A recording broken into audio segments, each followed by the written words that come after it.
Okay, sling tension. Okay, ito yung tension o yung force ng mga tali.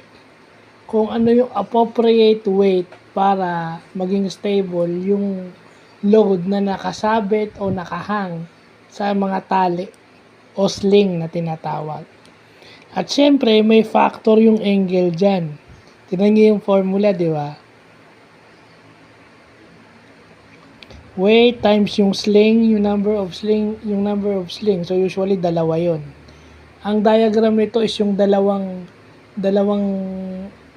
sling na magkatapat, parang ganyan. Dalawang sling na magkatapat. So, rearranging the formula, ayan. So, since trigonometry tayo, ayan yung practical application yan. So, in order for us to appreciate trigo, ito meron ding sa physics at engineering.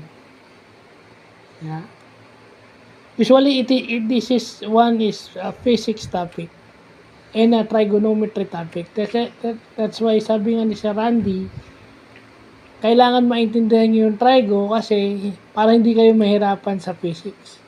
The exact word he said was, trigonometry is a remnant of physics. So, yun, totoo.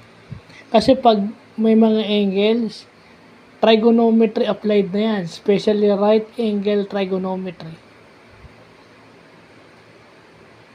So, yun lang po.